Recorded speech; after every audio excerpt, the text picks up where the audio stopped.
Dear friends and comrades, when reflecting on the lives of the loved ones we are honouring, eulogies, by their very nature, often lend themselves to exaggeration and romanticising.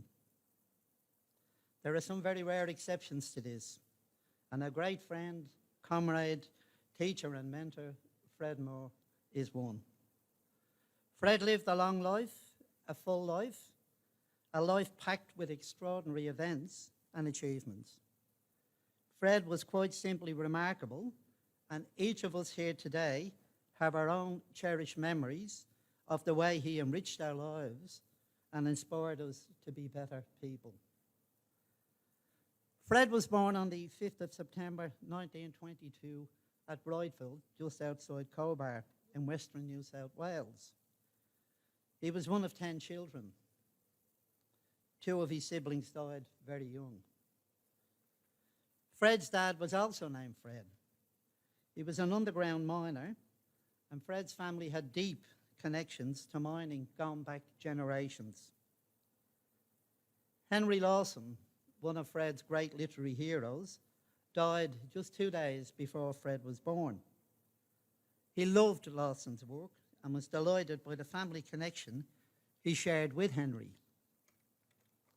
Fred's grandmother, Poole, lived at Hill End, near Mudgee, a mining area. She was a close personal friend and comrade of Louisa Lawson, Henry's mum. Louisa was one of Australia's earliest and most prominent feminists. Fred's grandmother, Poole, was one of a long and proud feminist line running through Fred's family that was to greatly influence his life. Fred's early life and experiences shaped the values that he would carry with him for almost a century. His love and respect for Aboriginal people began early in his childhood at Cobar. He played and grew up with the local Aboriginal children, who were amongst his closest friends. Fred was 7 years old when the Great Depression hit.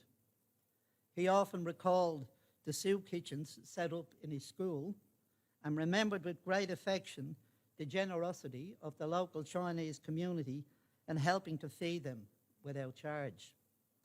From his childhood, because of his association with Aboriginal people and the Chinese community, Fred abhorred racism in any form. In Cobar, Fred's dads and uncles were supporters of the Wobblies, the international workers of the world. They were militants, not by choice, but by necessity. Fred recalled one bitter dispute when the bosses brought in scabs. The union miners raided the storerooms one night and cut the right handle off every wheelbarrow that was used for carrying the ore. And anybody who's ever used a wheelbarrow will know that a one-handle wheelbarrow is useless.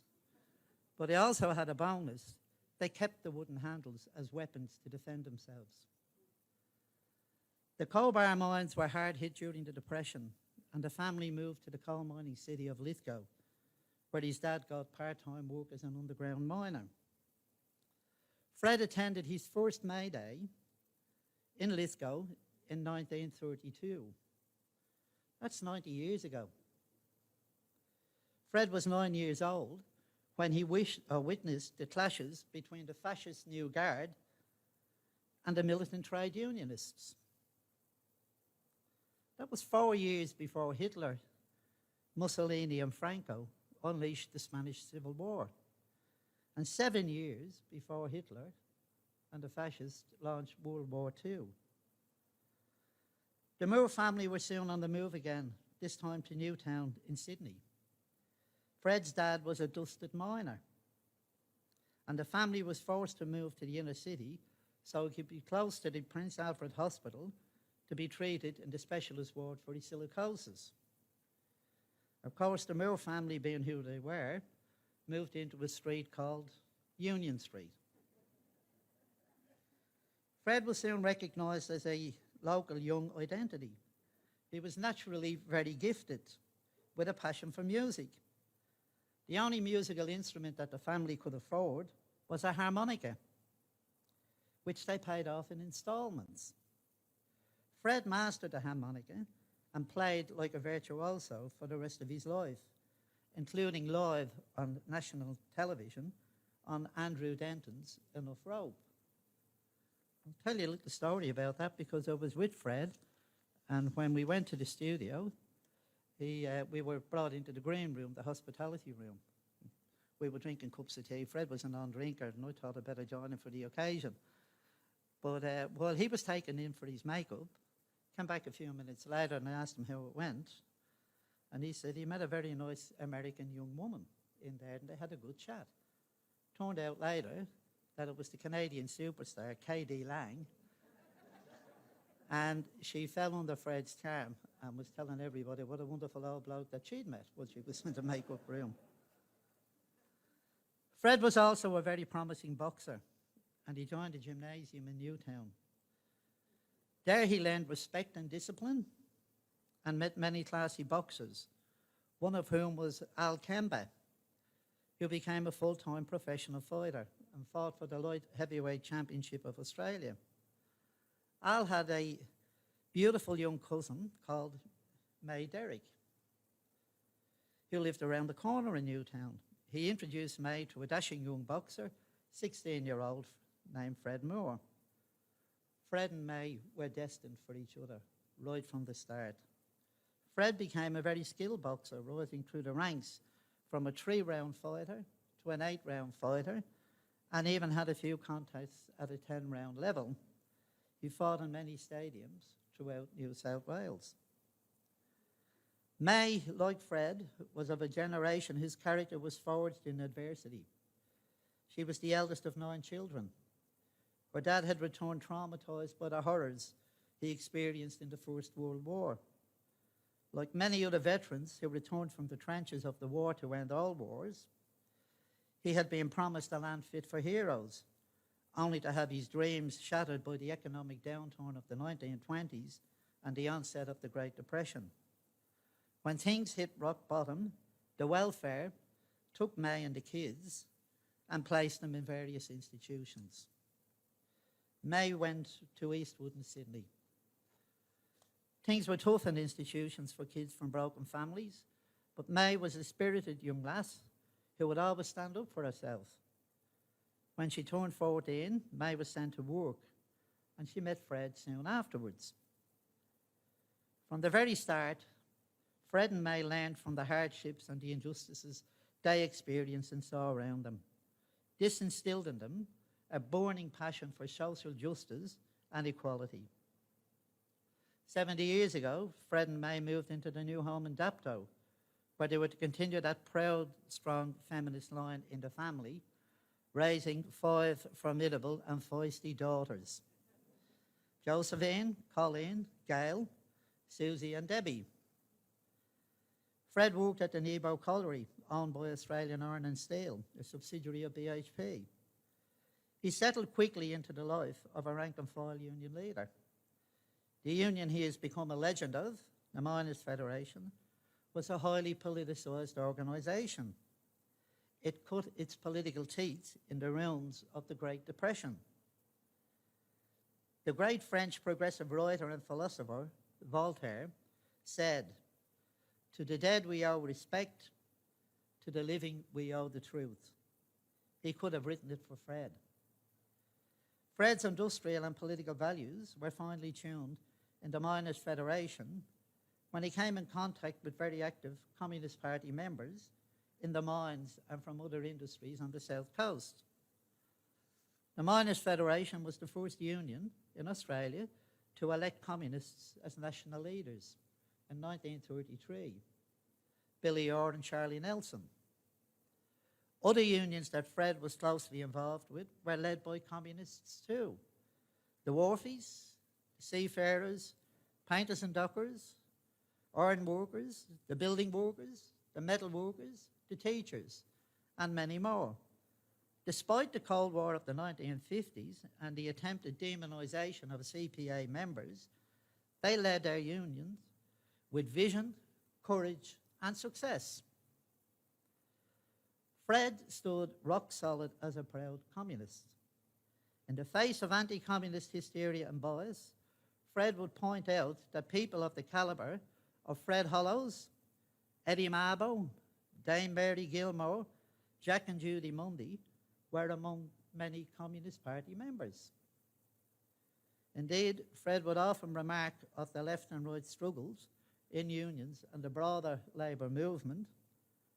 The left went to jail and the right went to Parliament.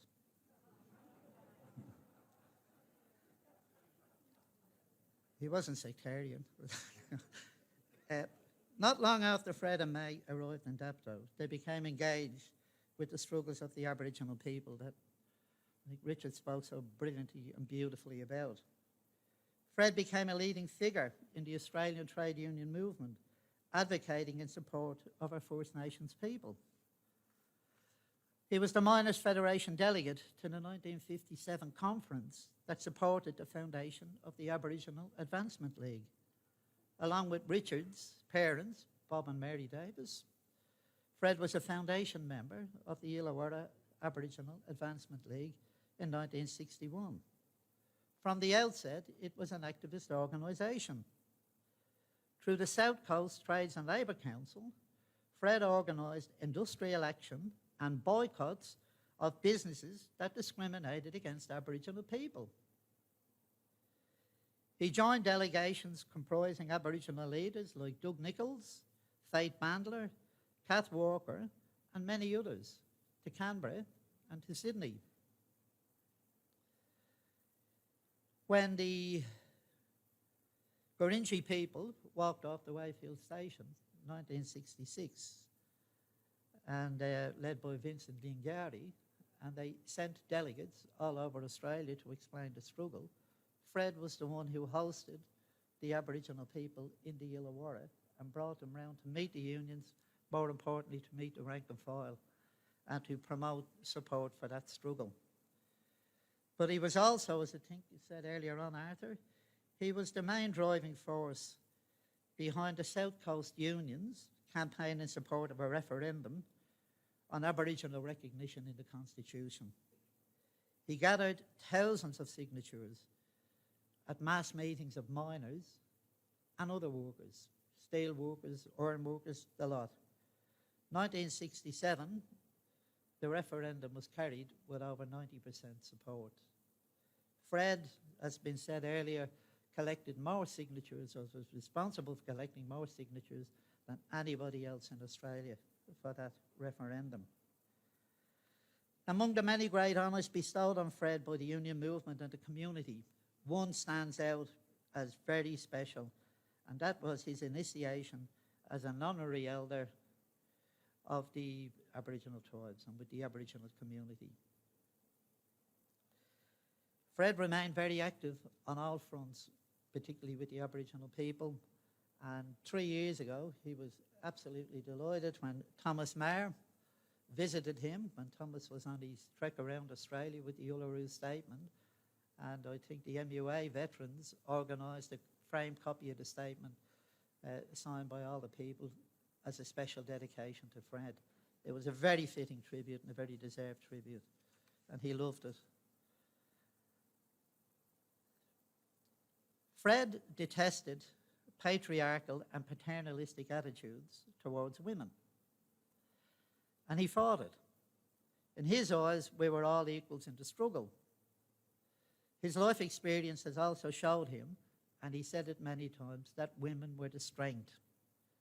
He'd point out that strikes were won and lost around the kitchen table, and he would always say, in struggle, the women would never leave you halfway. May was a very active of the Southern Miners Women's Auxiliary, as were other strong Illawarra feminists like Monica Chalmers, Doreen Burrow, Sally Bone, Joyce Critcher, and Arlene Arrowsmith. One of Fred's proudest achievements was being made one of only 2 men ever given honorary life membership of the Miners Women's Auxiliary. He loved it, and he wore it as a badge of honour when he was called an honorary woman.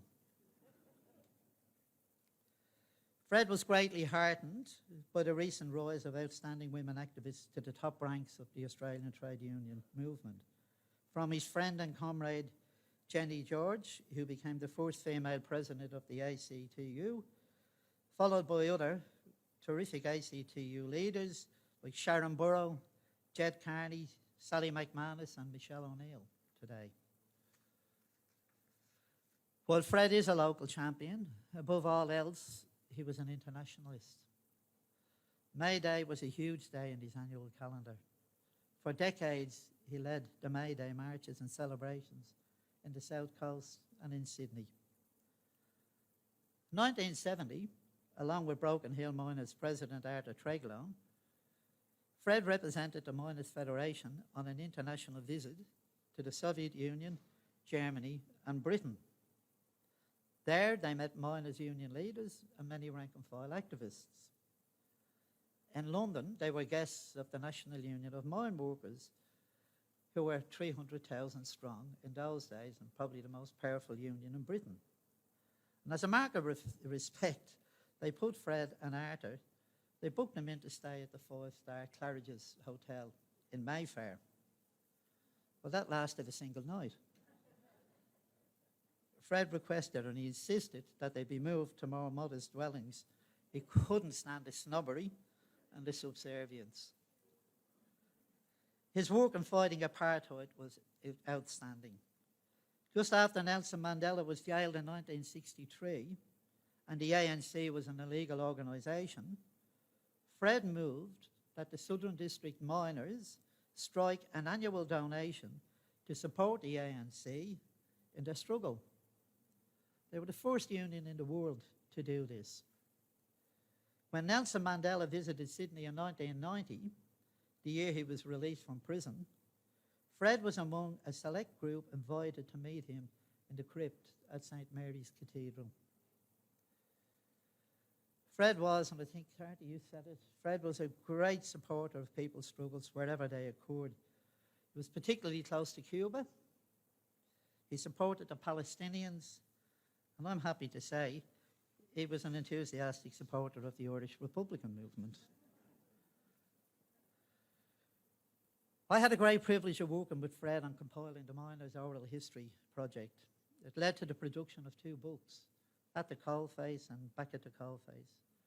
Both books were critically acclaimed nationally and internationally and went to 3 print editions.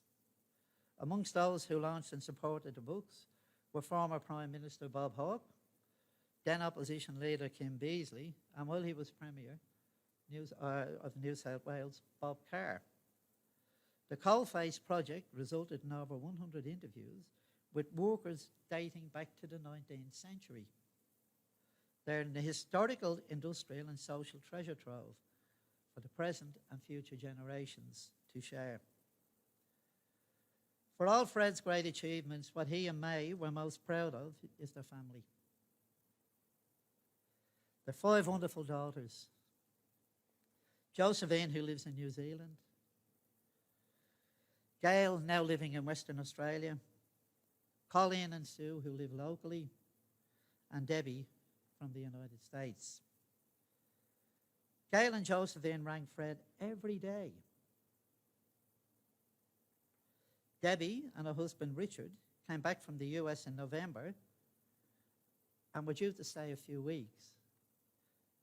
But they looked after Fred every single day at his home in Dapto and made sure he stayed there. And you can see here, they're still with us. Sue has been his main support for at least the past 10 years, unselfishly looking after Fred full time, ensuring he led a full and active life right to the very end.